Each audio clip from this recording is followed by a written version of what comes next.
What's up, Jennifer? Kingfisher Farm, what's up? What's up, Robert?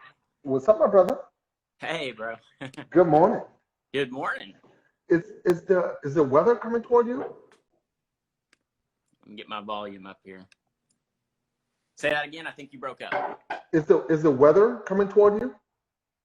Yeah, you mean from the hurricane? Yes. Yeah, I think so. I It's been pretty cool outside. Our temperatures dropped a whole bunch. I think we're about in the low 60s right now. Yeah, the temperature here has dropped as well. Um, how's your morning? Pretty good. Pretty typical. Get up, cup of coffee. I'm on my second one. I'll probably be on my third one as soon as we're off this. So I don't know why I don't have a coffee pot down here in the shop. I was gonna ask you that. Did you have a coffee pot in the shop? Now it gives me an excuse to go up. Yeah. So my shop is down below my house. I have like a walkout basement. I'm on a pretty steep hill. So I think I decided a long time ago, if I put the coffee pot down here, I never go upstairs. So it kind of gives me a reason to go up there, say hi to the wife and kids, and see some people. And break the monotony. Break the monotony. I get my stair treads in a couple of times a day, probably half a dozen. All right, that's good. All right, so introduce yourself. Tell us who you are, where you are, and then and what you do, and we'll get into the details after the questions. Sure.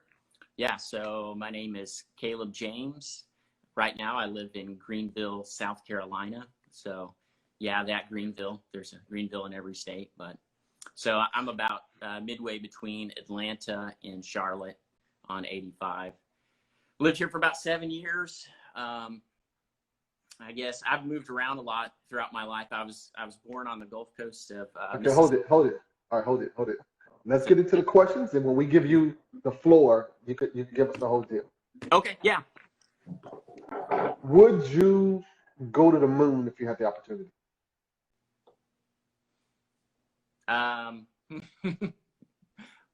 Probably not. I don't know if the reward would be worth the risk. So I'm gonna say no. Okay. What word or phrase do you overuse?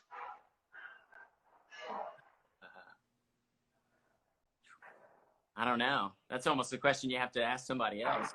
What does Caleb say all the time? Probably I overuse All right. What is your least favorite thing to do? My least favorite thing to do. Wash the dishes. All right. What is your most favorite thing to do? Wash the dishes. Now, my most favorite thing to do. Probably have a good laugh with my kids. Probably what I enjoy the most. All right. What is the one thing your spouse or significant other would like to change about you? She'd probably like it if I was more interested in leaving the house. I mean, I like to go on a vacation, but I have to be nudged. Artist type. We're in our zone. We're making our stuff. So Right. If I would get out more. Okay. What makes you tick? What makes me tick? Probably my family. I think How that's. big is your family? My immediate family. I have 2 girls and my wife, and that's.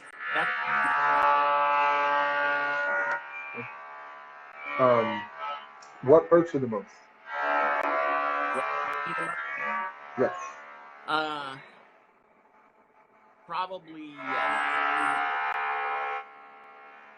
Probably seeing people act like bozos, causing other people problems.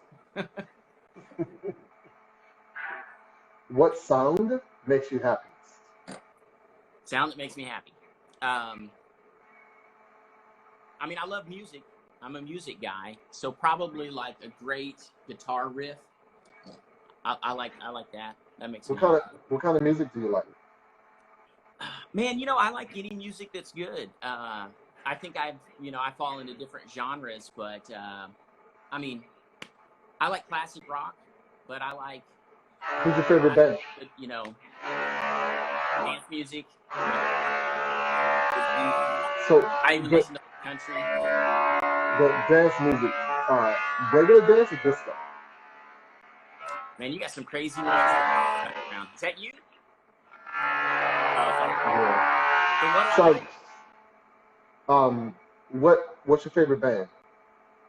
my favorite band. Well, I was thinking of Zeppelin when I was thinking of a good riff. Yeah. You know, Yeah. a lot of love or Black Dog, something like that. I'm with you. I'm a huge Zeppelin fan. Yeah. What sound bothers you the most? Yeah, I'm pretty good at tuning stuff out. I don't, I know some Really? people get annoyed with like a clicking. You weren't tuning that out. That sound was going on in the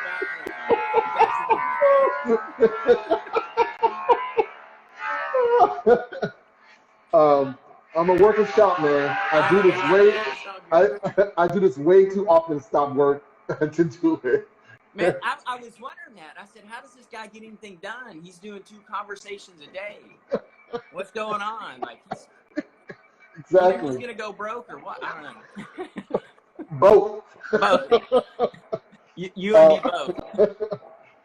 both. What profession other than your own would you like to try?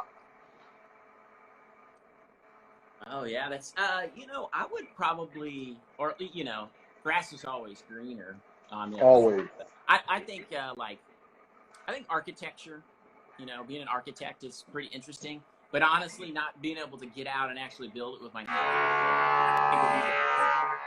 But I like design. I was gonna ask, did you want to be that architect that we all know that can design something and knows nothing about building? Yeah. Right, that's what you want. The architect that actually knows how to build something, right? Yeah. Exactly. Yeah, my dad was a house framer. That's what he did for a living. I growing up as a kid, you would hear those conversations about, stuff that you can draw it on paper, but the real world is a different deal. So Exactly. And then you got to tell the architect how to build it. yeah, like that ain't gonna work, bro. Yeah. What is it about your personality that drives your business? You mean drives it into the ground? That's the next question. That's a different question. What drives it? What about my personality that drives my business? I mean, I'm obsessed with making things and seeing a design come to completion. So that's probably part of it. Now I know, like, the reason I make tools is because I really like being a woodworker. I really enjoy seeing somebody get the gratification of a really finely, functioning tool and getting a tool that they can't otherwise find. So that kind of drives me. I like to make people happy. I like to surprise them, and there you go. Here's something makes your day a little brighter. Oh, cool. What is it about your personality that hinders your business? Oh, there's a lot. It's the obsession again. I say I'm like a squirrel. I have a nut right here in front of me, but I see another nut and I'm going for it. And so when you got something good, just being able to bring it to a successful end and stick with it. So I often get sidetracked with inspiration, which is needed. You have to have the inspiration, but you got to know how to discipline that inspiration and when to get to work. You know what I'm talking about. Yep, I do. Yeah. Who would you travel cross country on a motorcycle with? Oh, somebody I would enjoy, spending time with and chatting. Probably be either my wife or maybe Pete Galbert. He's a chair maker. We seem to always have endless stuff to talk about when it comes to woodworking. Okay. All right. What was your favorite concert? My favorite concert. Man, I don't know. I can't say I've been to a ton of them, but I think the one that I think had the best sound and performance. This sounds really weird because it's kind of a off the radar band. I'd almost say they were a little bit of a one-hit wonder. But there was an old band called Garbage. I know that sounds terrible, but they opened for another band I went to see, and they stood out. Like, they just had their sound so dialed in. The drummer was the producer for a number of bands, Butch Vig. I can't remember all the bands he did. I think he might have done the Nirvana Nevermind album. But yeah, there was just, the sound was perfect in the arena. And that's usually the disappointment. You go see a good band, and sometimes the sound is just not perfectly dialed in for the arena. Yeah. But that was a pretty good show. And some bands and performers are just not good live. Yeah, I love the Black Keys, and I went and saw them locally, and I was pretty disappointed, but I think it was, again, the sound in the arena just wasn't tweaked. But, they show up. They got only so much budget. Yeah. Boy, do I know that. Foo Fighters was pretty good. Oh, Coldplay. I saw Coldplay in Houston. They were pretty incredible. That's probably the best concert I ever went to. All right, cool. When was the last time you cried? Me? Oh, yesterday. Probably every day. Now, I'm a pretty emotional guy. Stuff gets to me, good or bad. I'll tear up. So, what made you cry yesterday? Oh, I was being a little bit funny. I don't know if it was yesterday, but so seriously, last time I cried. I think I was watching an experience that some people were going through, and I think just what the human spirit can accomplish. I think that brought a tear to my eye. Okay. All right. What impact do you want to leave on the industry?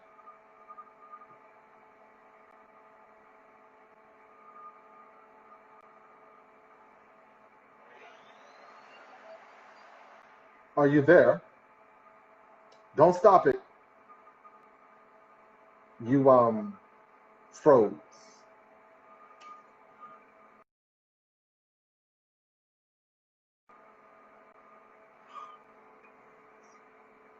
Oh, good.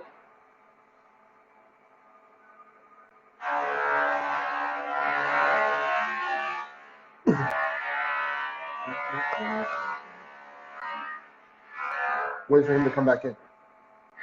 Hey, man. Hey. I think I got kicked out. That's fine. You froze, and it's good. It's good. Okay. You I'm trying to manage this better, because usually it'll say it ended and it won't keep anything. But we're good because you just came off and came back on. So that's great. Okay. Question: what impact do you want to leave on the industry? Say that again. What impact do you want to leave on the industry? On the woodworking industry. I probably would like to be able to say I shared my woodworking knowledge, made it available so that others could have access to it. I think, we don't have a formalized system. Like journeyman, carpenter, and apprentice. I said carpenter, but I meant, furniture maker. So I think there's a lot of knowledge out there, but how do you convey it? How do you share it? So I would like to be able to, and there's different aspects of the work. I've focused on what I focused on, and I'd like to be able to have that available to people. So, yeah. I mean, I don't, as far as like a name or something like that, I'm not really worried about that. Okay. Do you have any close friends in the business? No, no. I mean, most of the people that I'm friends with don't really know what I do. I mean, they know, but they don't really understand, this community. Um, yeah, so I'd say no. So if you run into a problem, who do you call? I guess it depends what kind of problem it is. Well, Pete Galbert, the chairmaker, he's always been a little bit of a mentor for me early on when I decided I would do this professionally. I came in contact with him within the first year or so that I was doing it full time, and we connected. So if I want to talk over stuff or ideas, a lot of times I'll call him, bounce Okay. it off him. All right. When was the most difficult time for your business, and how did you overcome it? Well, I came into woodworking, I guess, on the tail end of a difficult time. I used to run another business before this. I've been self-employed since 2003, and my brother and I had a business, and it was closely connected with the housing industry. And so when that flipped upside down in '08, I mean, like a lot of people, I spent about 3 years, working my tail off to just kind of keep the ship upright. And that was actually a lot of the motivation why I jumped into woodworking, because I wanted something where I didn't have a bunch of employees relying on me for a paycheck. I could just worry about me, and I'd have more time. My second daughter had just been born, and I just wanted more time. So that was, I mean, as far as like a difficult business time, that was difficult. Okay. All right. Do you have any black friends? Most of my friends aren't white. So, yeah. Hmm. I know And that's a little bit unusual, but in this industry. most of my friends are white. Most of your friends are white. Yeah. I mean, it's varied depending on where I've lived, but, I live in South Carolina. And so the church or congregation I'm a part of it's probably about 60% black and about 40% white. Okay, So now for this most of is my this is interesting. Your church, is it a black church or is it a white church? That's a good question. So I'm one of Jehovah's Witnesses, and we don't have white churches or black churches. Really, usually they're pretty much evenly made up of Okay, all whatever right, the community is made up of. okay. So But you I lived in northern Arkansas as a kid, and it was majority white. Then I lived in Houston, Texas, and it was probably pretty even white, black, and Hispanic. And so it just varies from place to place. okay. But you know where I was going with that, right? And that's Uh, just before you tell me you were a witness. Whether it was more geared toward gospel, but it's not. I'm from New oh, Orleans. yeah, like the culture within the church. Like, yeah, Yes, I see what yes, you're saying. Yeah. yes. hmm Okay. Um, do you often see people of color in your industry? Almost never. I can only think of one fella that I've met at a woodworking event that was a professional woodworker that was also a person of color. And I can't remember his name off the top of my head, but that's the only time I can recall it. So it's not common. All right. How Not do that we I would change? come in contact with. How do we change that? Man, I have no idea. Um, yeah, I mean, I think as far as it comes with like just prejudice in general, um, I mean, I think that's something that people have to want to change on the inside, you know. And I see a lot of people doing stuff, especially recently, that they're making a good effort to try to do something, and it's very commendable. But the thought that goes through my head is, I say, you give somebody, and this is not to down what anybody's doing right now, but you give somebody an opportunity to get the training, say in a shop, and then they go out the door, and then they want to go work with at a shop, or they want to get clients. But if those clients or those shops they're looking to get a job at have a prejudice, you know, you still have that barrier. So people have to want to change their mindset. You know, they have to recognize that we all have a measure of prejudice, and we have to recognize it, and we have to actively work to root it out. And I think that's the only way. Well, I think that's part of the solution. Yeah. Well, what you just described is systemic racism, and you're right. There's so many different levels of it until even if you get it and you get out, it does not necessarily mean that it'll work because it depends on your client base and all of that stuff. Yeah. So, Yeah. who would you most like to have a conversation with? Who would I most like to have a conversation? Probably. Well, I mean, the person's no longer alive. I don't know if that matters. As Give far us as both. like woodworking, No, in life. I'd love to have a conversation with Hans Wegner, the Danish modern furniture designer from the mid-century. Yeah. Yeah, I think that would have been a pretty interesting insight, you know, into just, you know, how his design and how the industry. It's kind of an industry. I don't know if it's really possible to recreate. You know, it's just kind of its unique time period. So I think that'd be pretty fascinating to learn about. All right. So that's it for the conversations. So now we get to hear your story. So my story. Your Okay. story. Well, I'll lead off, I guess, where I left earlier. So as I was saying, I was born down on the Gulf Coast of Mississippi, a little town called Ocean Springs. My family wasn't from there. My dad had moved down there, was working with a mobile home manufacturer, and yeah, that, you know, I think there was a little bit of a economic downturn in the 80s, and closed down. My family moved back up to northern Arkansas, where they were. That's where I grew up. I grew up in Missouri, and then up in the Branson, Missouri area. My dad and uncle did the construction trade, so that's what I grew up around.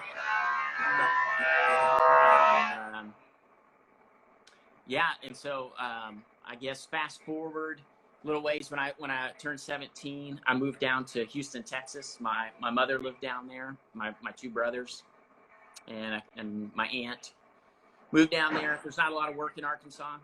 You pretty much have to work on the road. If there's a lot of uncles on the other side of my family were truck drivers and, you know, stuff like that. So I moved down to Houston.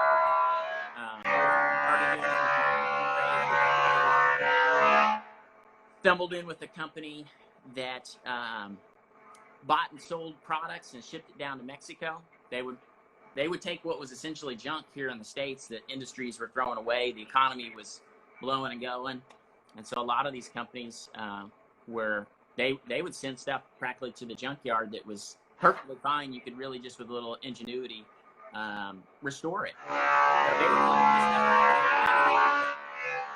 and so I found that being able to fix anything.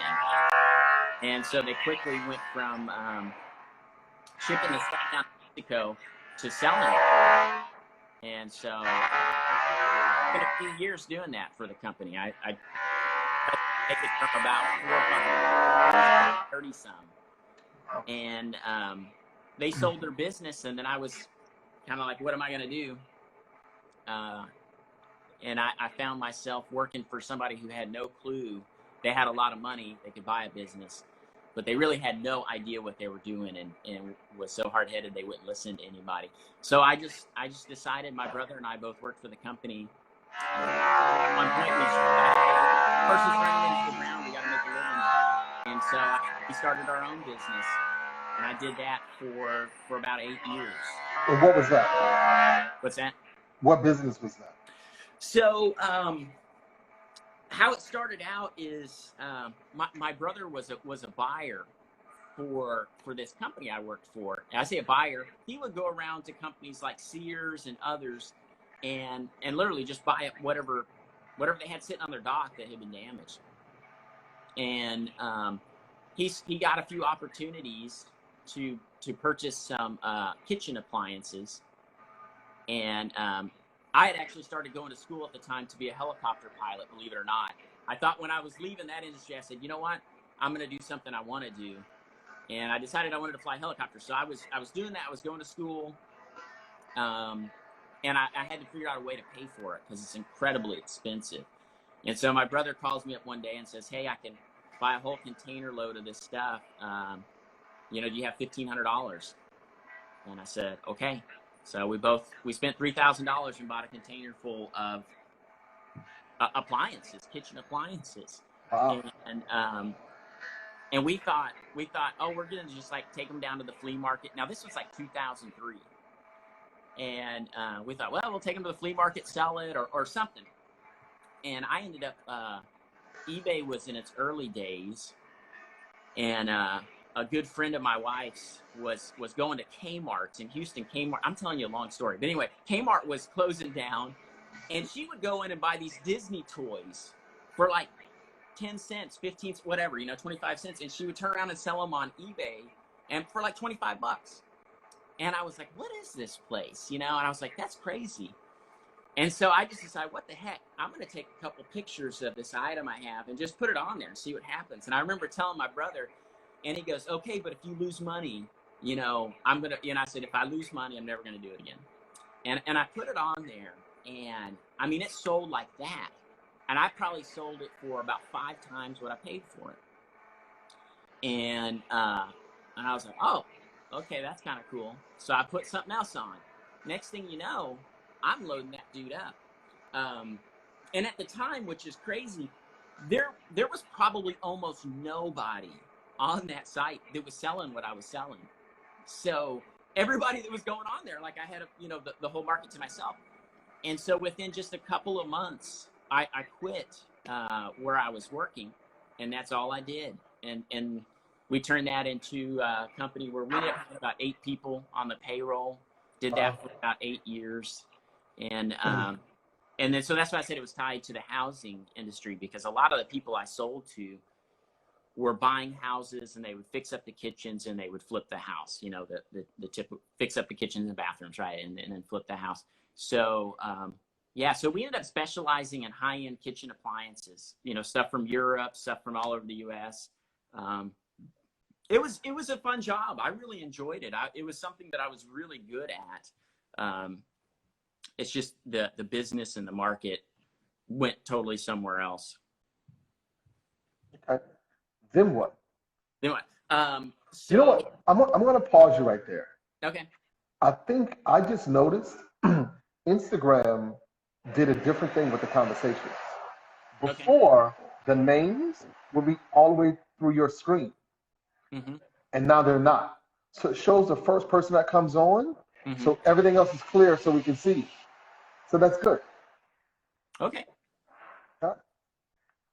So after the eBay thing.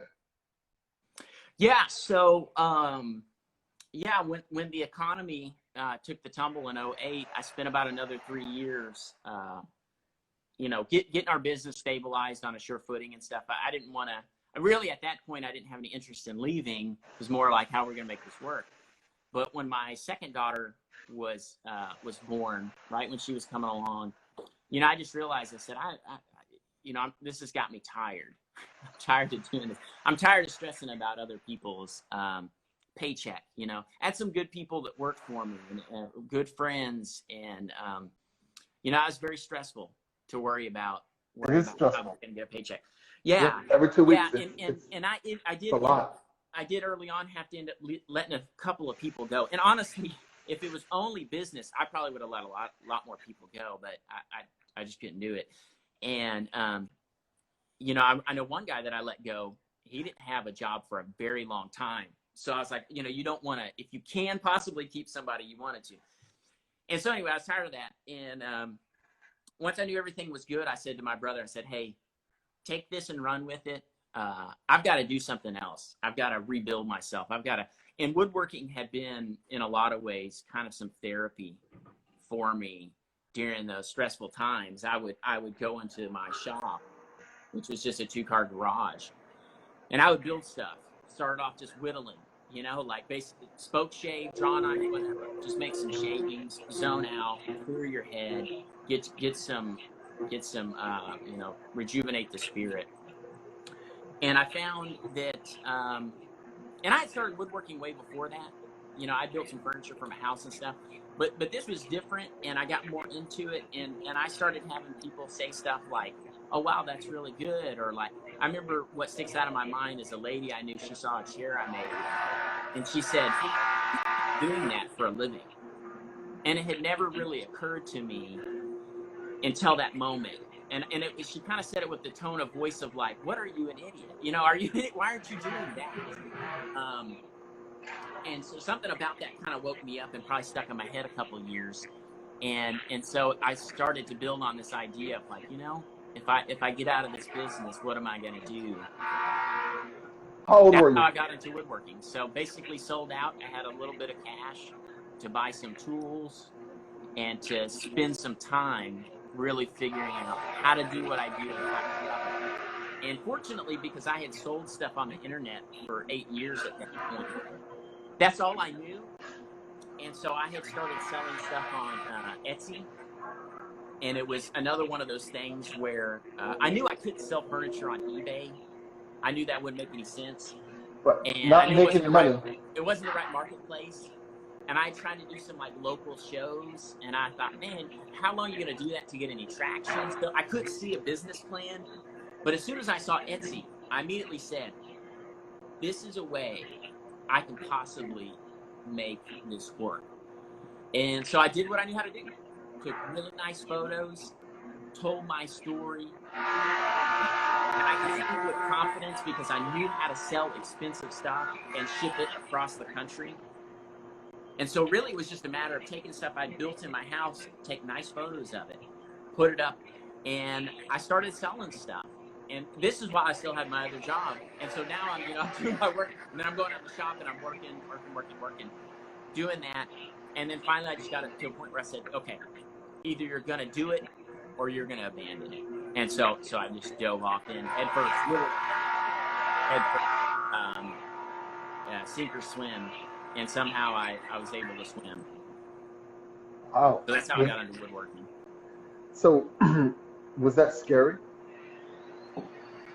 No more scary than anything else I had ever done. What were you selling on Etsy? So I was making some versions of English modern furniture. Essentially, not much more than copies of things that I had seen. I was just altering Danish mid-century designs to modern proportions. So I would take a chair and I'd say like, oh, that's, I put the post here and put the rung there. And, oh, they made that seat height 16.5 inches. Well, no modern chairs made that way. Let's put it at 17.5 or 18. So I just kind of tweaked stuff and I'd make things to what looked nice to my eye and looked similar to what I knew should function. And I don't think I really knew that I was designing furniture at the time. I was just making furniture. To me, it just seemed like not really an art so much as more kind of a craft or just a job. I like style. I'm going to make this style. This is what I'm interested in. And early on, I had 2 places that worked out really well for me. One was an architect who liked Danish mid-century design stuff, and I really didn't know, but almost nobody was really making that stuff. So if you went online and you were searching for handmade Danish modern furniture, I don't know. I mean, I was probably the top person at the list. So I just happened to be in the right little niche that I could be found easily. And then, so I started doing a fair bit of work for an architect and for his client. And then I also did a fair bit of work for a place, the shop that sold mattresses and, or like, I guess you call it organic paint. It was a very weird kind of place, but it was in Houston, and it was in this, it was in Rice Village area. Anybody from Houston knows that. And a lot of high-end income people live there, doctors, attorneys, whatever, oil and gas. And so there was a shop that sold high-end mattresses. And the fella had asked me if I would make a bed for him to pair with his shop. And so I said, okay. So I designed a bed and put it in there. And you imagine somebody's going in there and spending $10,000 on an organic rubber mattress. Well, it was no big deal to spend $3,500 or $4,000 on a custom bed. In fact, I probably could have sold them for a lot more if I had realized it. So I was making chairs and shelves, units and stuff like that on Etsy, and then I was making beds for a local shop. So And how much experience in woodwork and furniture making did you actually have at this time? not a tremendous amount. Not a tremendous amount. I think most of my construction knowledge and experience came probably primarily from being around the building industry, like housing, because my dad was a framer. So the sense of just taking stuff and making it was not a big deal. But like I said, I'd been doing hobby woodworking at that. Before I jumped into it, I'd probably been doing a hobby woodworking maybe 6 years. I've been, so I had made my own dining table. I'd made little entertainment centers, end tables. I'd made, shelving units. I had made, stuff like that. Not really too many chairs. But that's what I wanted to do. I wanted to make chairs. And how'd you get into the chair making? I don't really know what drew me there. Well, the first thing that caught my attention shortly after I started making furniture was I saw Windsor chairs, and I was kind of fascinated with and I was seeing like handmade, handcrafted, the tradition, this kind of reborn, new modern version of it, I guess you'd say, that was trying to replicate what was going on in the 18th, 19th century. And so I thought it was really interesting. I wasn't really captivated by the style of furniture particularly. I like very simple, clean lines, but I really liked the idea of how they were carving all the parts and fitting them together. That was fascinating to me. And so that was kind of entry point into interest in chairs. And then I remember seeing, I would look at these, modern magazines with modern furniture in it. And I started seeing chairs that would repeat themselves. Like they would come up again and again in relation to another product. So like say a table, and it would have this chair around it. And then I would see another ad for something else. And then it would be the same chair, but they were never talking about the chair. And then finally I realized, this chair is designed by a Danish modern designer in the mid-century called Hans Wegener. What is this? And at the time, you couldn't hardly find any information on it on the internet. I mean, there was very little. But I found that I was very much drawn toward, I started realizing all the chairs that I tended to like were these Danish modern designs from the mid-century. And so at some point, I attempted to kind of merge the, American style post and rung construction of, let's split out a piece of wood and draw knife it. Of course, I wasn't splitting it out. I'm buying a piece of oak and I'm trying to cut with the grain. And I'm taking my draw knife and trying to shape it down and, drill stuff by hand. And then I start trying to merge that method with these Danish designs that I'm seeing. And then, just slowly I would pick apart and learn the process. A lot of what I was doing was I learned some of the Danish words for chair and things like that. So I could search and I could find stuff that might not come up in English. I could find, and when I figured out the designers or the name of the piece, I could find auction houses that it wasn't eBay, right? They're just selling like antique stuff. And I learned a lot of stuff from finding broken examples. So I would start searching for a particular item and broken or whatever, missing or something. And so when it was broken, they would inevitably show exactly what was broken, right? They would show a picture. Here you go. This is where it's damaged. And you could see the joinery, because that's usually where stuff broke. And so I would learn that way. It was kind of like, I think at some point I called it like, archaeology, it felt like archaeology. I'm digging up, trying to find stuff there, hoping I could find stuff on the internet and learn and piece things together, and then go out in the shop and say, okay, that's how you put that joint together. You have to use a mortise and tenon here, or you have to use, or a dowel is okay there, or whatever, So you've done a lot of research. Yes, a ton of research. Yeah.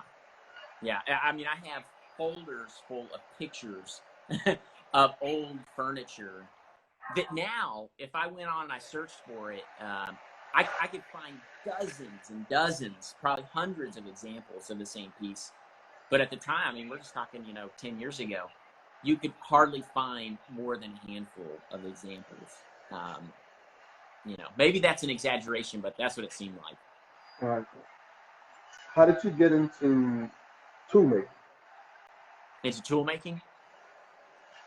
Yeah, that was kind of, it was a little bit intentional, but somewhat turning it into a business probably was just, things just happened to align. So what happened was, interestingly, I was trying to figure out how to make certain joinery cuts on some Danish chairs efficiently, if that makes any sense. So they would take and instead of having like a round rung come into a post, a typical Danish design by Hans Wegner, he would use like a recta, almost more like a tenon, almost like a floating tenon, right? It's round, but it's long and rectangular, right, with rounded edges. If that makes any sense. And so what they would do is actually coat the end of it like a rail on a stile, right? And they would coat the end of it.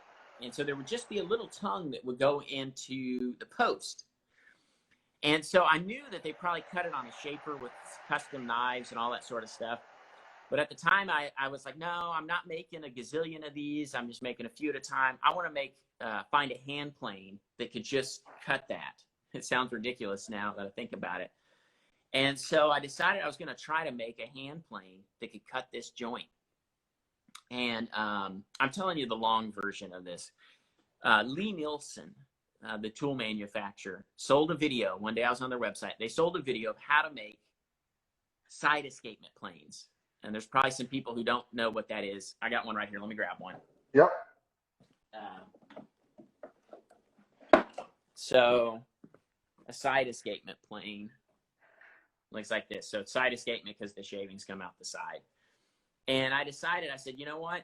I could probably learn how to do that and then shape the profile exactly to the cut I want, and I could cut it. Or I could kind of tweak the angle. I was only really trying to take out a little bit of material. And so, I get this little video. I learned how to make a set of them.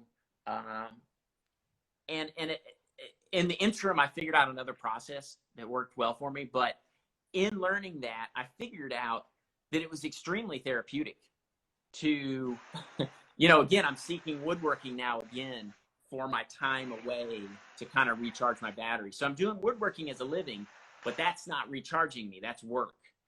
And so now I'm making tools. That's what's recharging me. And I'm taking, I'm standing at the lathe making a dozen chairs, and then I would spend a day or two making some tools. And at that point, I'm just making them for me. I'm not making them for anybody. And it clicks at some point. I realized that there were people out there that actually bought these tools. They were interested in them. And some people were waiting years for people who were making them to get some. And I just thought, Well, I like making them. I'm pretty decent at making them. This doesn't take a whole lot to put in a mailbox and ship off somewhere. A lot less effort than packing up a table, shipping it across the country does, you know. And so somewhere it kind of lodged in my head, you know, maybe I should explore this. I learned not to put all your eggs in one basket. So I said, you know, why not explore it? And that's what I did. I kind of sat on it for a couple of years, you know, honing my skills. And a big part of the problem was you couldn't find quarter sawn beech, which is what these were traditionally made out of. And so I was pretty obsessed with wanting to find that. You're not really going to find that in Texas. You're not going to find really any beech. You're not going to find anybody quarter sawing it. No sawyers. I mean, you're a sawyer. Why in the world would you cut down beech? Who's going to buy it?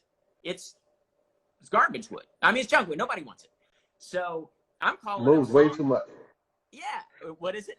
It moves way too much. It moves way too much, yeah. And so I'm calling up sawmills, you know, sawyers and stuff, and they think I'm a joke. Yeah, right. I'm going to cut you a beech log. I'm going to be stuck with it. And so I would have to start saying, I'll send you money. I will give you money. I know you don't have it. I'm going to send you $500. I'm going to send you whatever. And they would practically hang up on me. This guy is a nut. And so I was able to acquire a beech log from Curtis Buchanan. He's a chair maker up in Tennessee. I live in Texas. And I said, listen, I'll drive there and get it if I have to. In the interim, I move out here to South Carolina. So now I'm only like 2 hours from him. I drive up with my truck and trailer, 16-foot long trailer, and my Ford F-150. And I think I'm going to pick up, there is a 19-foot log that is 40 inches in diameter. And I have a 16-foot trailer, dual axle, big deal, right? And I'm in the mountains of Tennessee. Let's just say they put it on my trailer, and I had a panic attack because I'm leaving in my truck like this. I drive it down the street to Curtis's house, and I said, I got to park this here. And Curtis lives on a hill like this. Back this thing down in the dark, get a little flat spot on the hill and park my trailer. And I said, I'm going to come back in a couple weeks. I'll cut this thing up.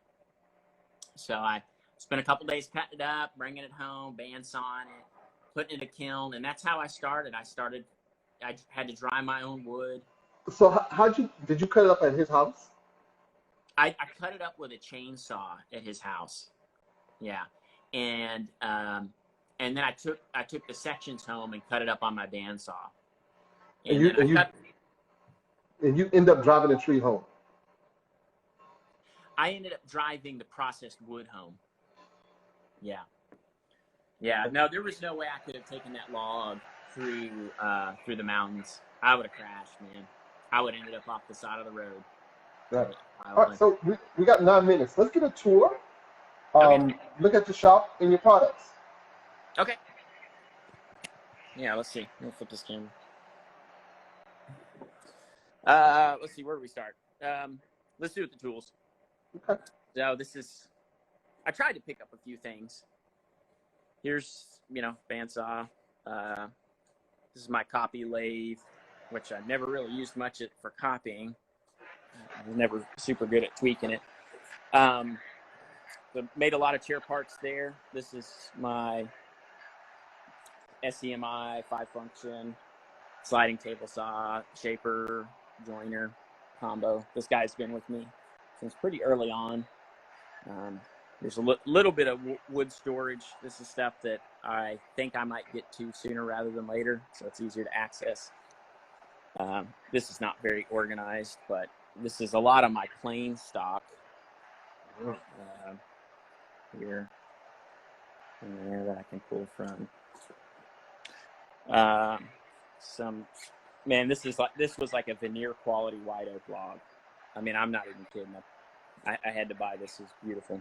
So this is a bunch of white oak I'll make some furniture. Persimmon. This was back there is a kiln. I sold the kiln unit because I probably dried as much wood as I'll ever need, but that was set up that way for a few years. Still got some wood storage in there. So that was kind of the wood shop or the wood storage room. Some router table, My tool chest, one of Did you them. did you make that? No. Actually, I bought this just not too long ago because I was tired of having stuff kind of strewn everywhere. This is one of these Gersner. Well, Okay. yeah, I just needed something to finally tuck all this stuff away because I'm bad about doing this. A bunch of tools under there, a bunch of tools under there. So I needed somewhere to put all my little rulers and everything. Yeah, a couple benches that are both the same pattern maker devices on there. I like to have a kind of a big open area I can. That's a nice chair. Yeah, this is one that I recently designed. Hope to do a little bit more. Want to make a leather sling version of that. And yeah, I like that one.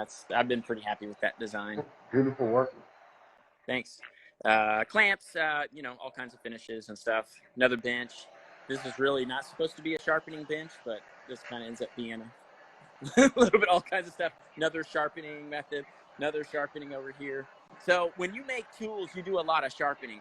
So I have a real particular feeling about different sharpening stones depending on what I'm using them for, what kind of tool I'm sharpening. So for instance, like the oil stones, if I'm sharpening a curved blade, I like doing oil stones because I can have pressure and I don't dig in and I can use a strop.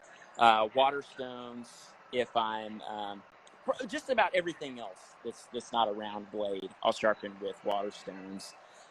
And then I'll experiment with a lot of different little machinery, trying to figure out what exactly works best for one little process. Sometimes it's just one little aspect of it, flattening the back of a blade or stropping the bevel or whatever. Yeah, so that's that. Let's see. Okay, and here's my computers. Yeah, and I just built something that actually makes both of these like a standing desk. So I haven't until recently even had my computers in the shop, but I brought them down here because I was tired of running up and down the stairs, and my daughters are homeschooling this year, so I had to bring them down here and get out of their space. Here's another tool chest with, wooden planes I've made basically. So how many different types of planes do you make? Oh man, I don't know.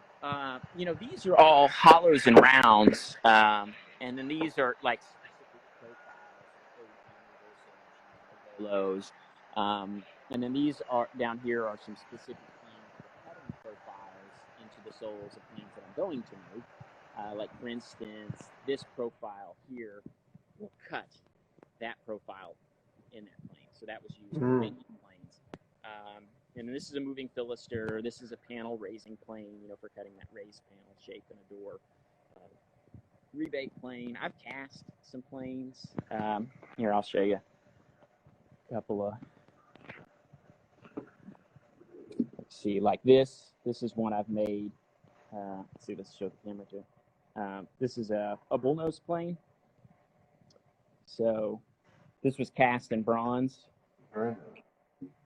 And then there's another. This is like a little, I don't know what you would call this, little block paint plane of sorts that's cast in bronze. So how much would they cost? You know what? I never put these pieces in production. So I thought about it at some point and then decided I'm not really someone who wants to make metal planes. I can. But, somebody who would like, this was a Conrad Sauer, like if he was making something like that, something like this would probably run about $3,500, I think is maybe somewhere, $3,500, somewhere in there. I don't know. Maybe I'm totally wrong. But yeah. Maybe you're totally right. I don't know. Yeah. Collectors, they appreciate a really finely made tool. So, it's a little different than if you're maybe doing it purely just for woodworking. You'd say, I can spend $3,500 somewhere else. A little more. On a damn bill. I'll pay a bill, yeah. I'm gonna repair some equipment or something. I'm gonna buy a trailer or whatever. Yeah. Right. So, what do you find to be the most challenging thing about your business? The most challenging is probably just, trying to keep the artist mind, the designer mind focused. I guess it depends what your goal is. If I'm trying to make the most money out of this gig that I can, then I guess the biggest challenge is staying focused on that. But I'm not motivated enough by that too. So I don't know. I guess the other challenge would then be not letting your work overtake the things that really matter to you. That your family life, things like that. Things that are really ultimately bring more happiness and value to me. When you run a business and you're self-employed, you have to learn that balance. So that can be challenging. Okay. What's next for you? So I'm spending time right now writing a book for Lost Art Press. Chris Schwartz is the publisher over there. I think you interviewed him a while back. Great guy. Let me Yeah. say for the record. People ask me about my best conversations. Pennington was good. The single most impact this page has had was from Chris Schwartz and Dave Johnson, Sakar Furniture. Oh yeah, he's great. Both great guys. So yeah, he's Lost Art Press is good dude. What are you writing the book about? Danish modern furniture. Okay. Yeah. So I have to say, Chris, there's been a few people that have had the most impact on me. Chris, Tom Lee Nielsen, and Peter Galbert. Probably Peter Galbert and Curtis Buchanan, both those guys kind of. But Chris, early on, when I started making tools, I'll tell you, I don't know what kind of time you got, but Tom Lee Nielsen, actually his son-in-law, Deneb, saw my stuff at a woodworking event. And he was the one who invited me to start coming to their shows. And one of their first shows, I don't remember if it was the first one that I ever went to, I met Chris. I think it might have been the first one. And Chris put a blog post out about some of the planes that I was making. And then he asked me if I'd make a beading plane for him. I made him a beading plane, and he asked me if he could tell people that they could place orders with me, and I said sure, And so he blogged about it, and after that, really my tool making blew up. Yep. So Chris, I have a lot to thank for. He's a good man. Blog post, yeah. He's a good dude. And at that time, he asked me to write a book on Danish furniture, and I thought he must be joking, because I couldn't imagine why he wanted me to write a book on. I was blogging about it, and I guess that's the only reason. I guess he thought, okay, this guy can write a sentence, and he can explain something in few words, and obviously I think I was very passionate about it. So that was like 5 years ago, or something like that, or more. 15 seconds. Keep going. Yeah, so he'd asked me to write that book a long time ago, and I wanted to, but I just didn't really feel like I was there at a place where I could. Okay. So we're about to wrap up. Amen. What's up, my brother? I'm back. We're back. Pleasure to have you back. Yeah. So we were talking about the book. Yeah, the book. So it's it's a work in progress. I am probably really at this point just trying to wrap my head around how I'm going to get into the book process, but the book is going to be about Danish chairs. The intent is to show 6 Danish classic designs. And so the goal is to explore those designs and explain their roots and their construction methods and how to go about making one if you wanted to. And the idea behind it really is reflecting the whole Danish ethos the Danish modern ethos, which is study classic designs to learn how to make good designs. It's, you know, I think it's like art school. You study good art to learn how to make good art. And, I was saying earlier, there's not really a good system of work with the master alongside the master, learn his process, and then go be a furniture maker. So the Danes, that's exactly what they did, is they took older pieces that had been made for a long time, established, they were accepted as solid, good designs, and they'd say, okay, now let's make it in the modern setting. Let's change things for our processes. Take the best elements and run with it. And I think when you copy, I think copy has been made a dirty word. But that's exactly what we do as humans. It's part of our nature.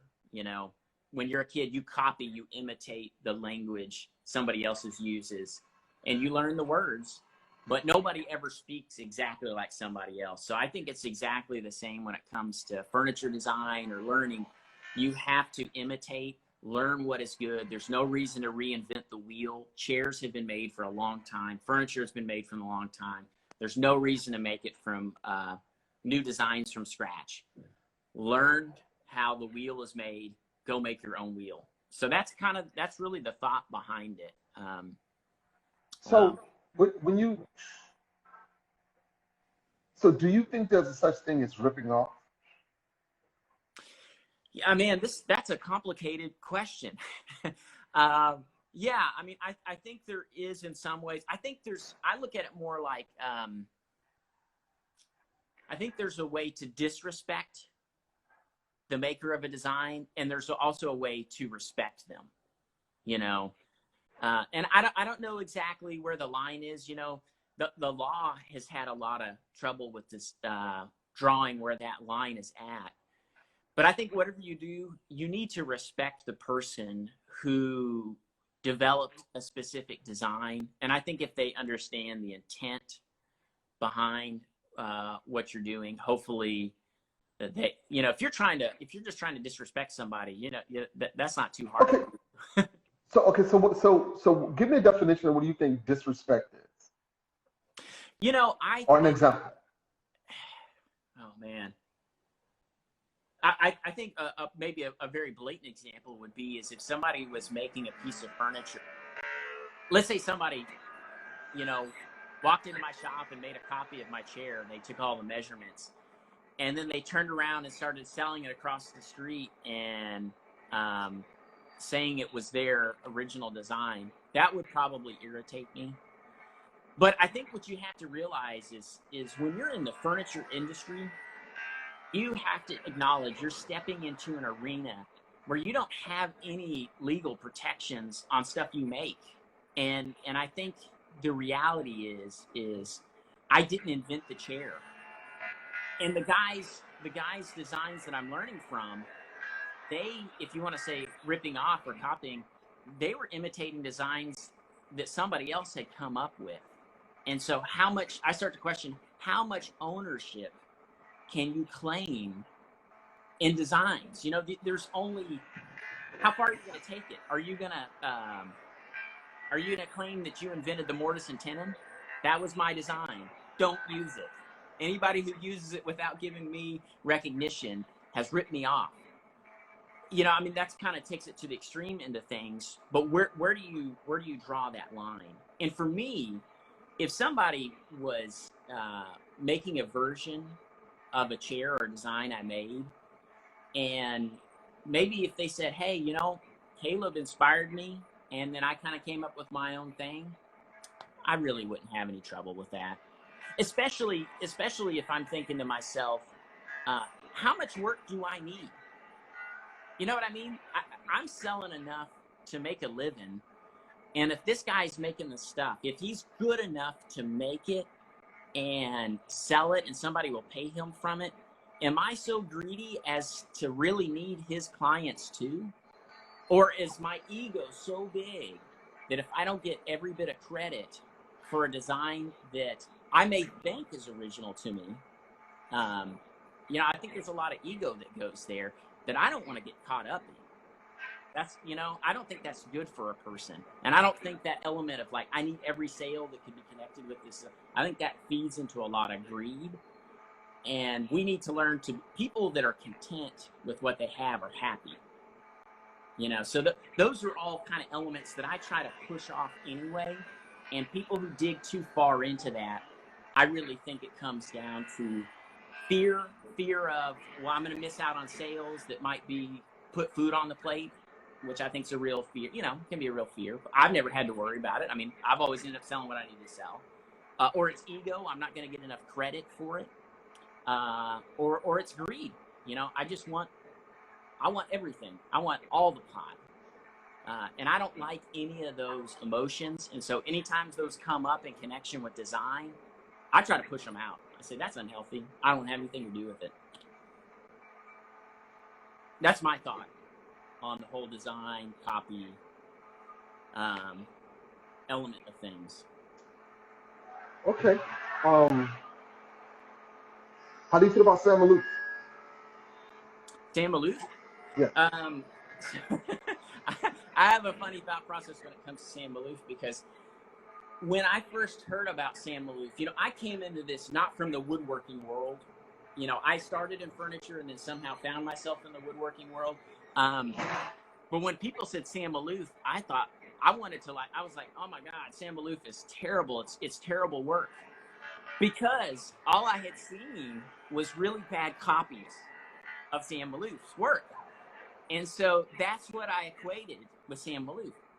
Now, when I actually saw one of his chairs, all of a sudden I said, oh, now I get it. You know, I was like, oh, that line. Yeah, he got that line really, I mean, man, finessed it. It's beautiful. And so it's not my style of furniture, but that, I guarantee you, from the era that man was from, he was, in my mind, without a doubt, influenced by the makers of the Danish modern furniture. Look at Niels Muller. Look at his furniture, and then take a look at Sam Maloof's furniture.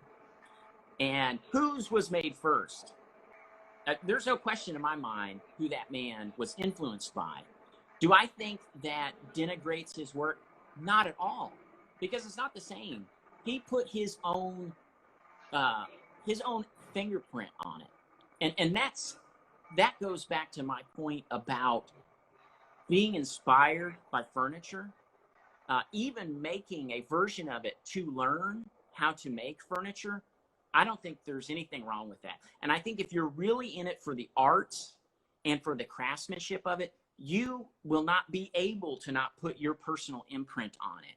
It will become your design by this sheer fact that every one of us has a different fingerprint. You can't make an exact copy of any of us. And I think I don't like the thought of limiting people's ability to create and make by such hard and rigid ownership of designs. I don't think it's healthy for people. I don't think it's healthy for the arts and for the crafts.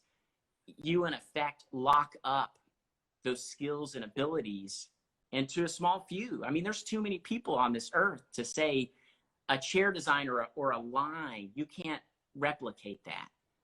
I don't think it works. I don't think it's realistic. I don't think it's good for the craft. Speaking of this, one of the things that I've come to admire are the chair makers, the guys in Tennessee, all seem to work together. Oh yeah, no, it's true. And they're a different breed. Yeah, and I'm like, huh. But that's the best way to do it.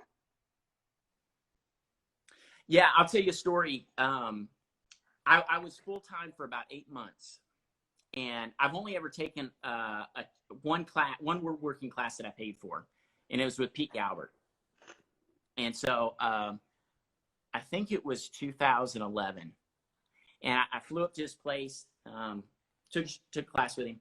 a couple days in, I told him, I said, hey, well, I'm trying to do this full time. I mean, I said, I'm trying to make this work. And I said, I came to take this class for two reasons. Number one, I make chairs, but number two, I want to learn how to be a successful woodworker. How do I make a living at this? Because one thing you learn in business is you imitate success. I mean, it's just a reality. You know, some people say, and it's not about copying. It's about saying, well, clearly that line of travel has clients at the end that will pay. You know, if you saw everybody selling something on eBay, you might, well, I'm going to try selling on eBay too. You know, and so it was a similar thing. I just told Pete, I said, hey, I want to learn how to do this as a thing. And I really didn't have any interest or intent in making Windsor furniture, though that's what I was learning to make when I was there. And I think it was day 3. Pete comes out at the end of the day with a stack of his shop drawings. And he tosses them down on the bench and he says, Caleb, copy anything you want to here. And he says, go home and start making chairs. He says, you know, I want you to be successful at this. And that spoke to me as the way to approach the craft that I do. Don't lock it away, share it. It's hard enough to make a living in woodworking. Yeah. On a good day. Yeah. If you're good enough to make the stuff and to make a living out of it, you know, why not share it with them? Why not want to see somebody be successful? And that's why I say, like, I think that only goes sideways if you disrespect somebody, you know? And, you know, so it goes both ways, you know. I've worked really hard on, say, like my spoke shave designs, you know, and I'm not going to just say, well, come in here and copy all my plans and go next door and start making exact copies of them and create competition. I'm also, you know, not asking for that, but I have helped people who wanted to know about how I make stuff that I'm currently making and selling. I've told them, I've shared the information, and they have gone and used it to make products and sell it. And I'm happy for their success. Do I sell that product anymore? Not really anymore. But I don't have any bitterness for that. For me, I'm the kind of person, I'm going to keep moving on and exploring anyway. And if there's somebody who can make a success from this on knowledge that I know, I would like to share it. Unfortunately, it costs money to teach. It costs time. So I can't just give away all that stuff for free because I got to make a living. But I think for the most part, we should share what we have and put it out there. Yeah, that's a great point of view. I appreciate you sharing that. Yeah. I know there's people that don't agree with me, but you know, I don't agree with everybody and everything. Right. You know. With that being said, you realize that the market is very big, and the market can withstand other people doing what you do. Sometimes it brings more to it. Yeah. I was a little of that competitive fear guy, and I became more friendly with guys who do what I do. And similar, and I remember Ben, who was in Jersey at the time from Chef to Table, who's now in Chicago, said, Robert, how many jobs have we bid on that were the same? One. Yeah. So even with he and I doing the same thing, most of the work that came into the city was not from us. Yeah. It wasn't even from within the city. It was imported from other states, other countries. Yeah. So there's definitely room in the market for people to grow and enter. Yeah. And sharing sometimes helps them achieve that. Yeah. You know, I look back at, for example, when Tom Lee Nielsen and Deneb, when they invited me to come to their shows and demonstrate, they didn't ask for any money. I mean, there was no like, hey, you know, come. We'd really love to have you, and the booth is going to be $1,500. There was none of that. Come. And you know what was explained to me? What they said to me is, this, you know, essentially, Caleb, if we have a lot of good energy and people that are good at what they're doing coming to a central place, it draws more. So they said, I'm not going to lose because you're coming to my place and selling hand planes. Come on. I mean, they're selling hand tools and they're asking me to come and sell my hand tools at no cost to me. I'm going to sell to their customers. They're coming there primarily for them, but they also realize that good people in the craft draw a crowd. They'll sell more. They'll draw more interest to what they're doing. And yeah, and you can only do that, I think, if you put away, I think, the greed and fear mentality and ego.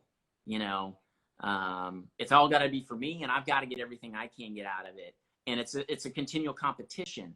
You know, we get more from collaboration and cooperation, and just, you know, sheer you know, humanity.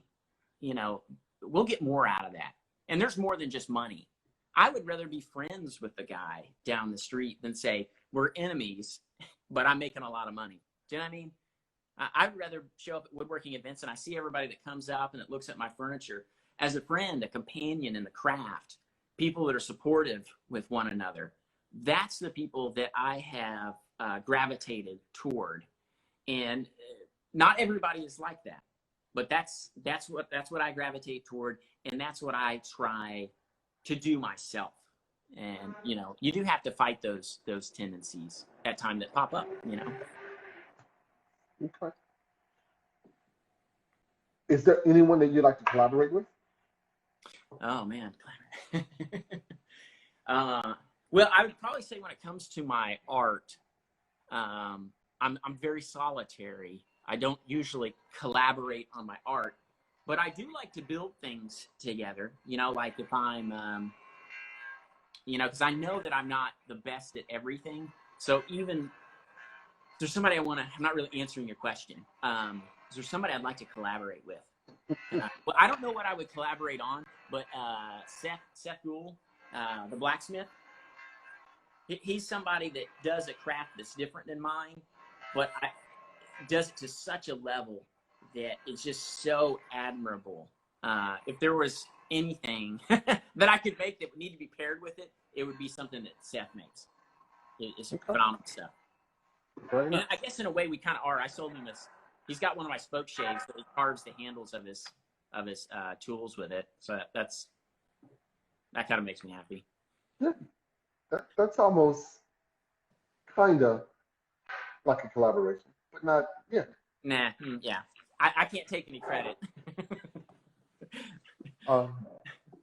So,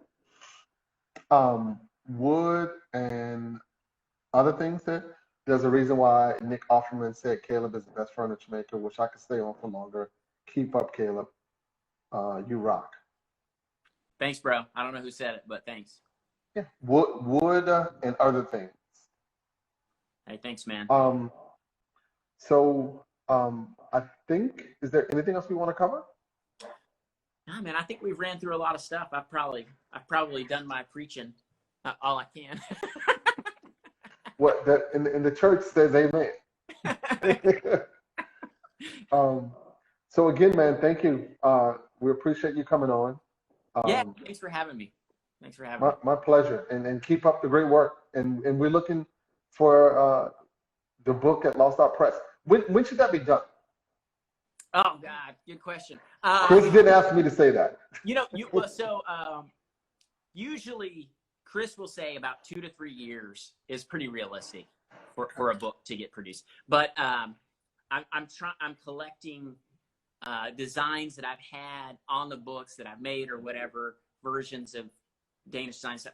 I'm spending a lot of time right now. That's why I have computers down here to collect all those plans together. So that will be stuff that's coming out, and then that will also feed into getting me to get all this material together for this book too. So Okay, cool. All yeah, right. pretty big project. Thank you, brother. Much Thanks, appreciated. man. Appreciate it, Robert. You have a good Have one. you too. Bye. Thank you all for tuning in.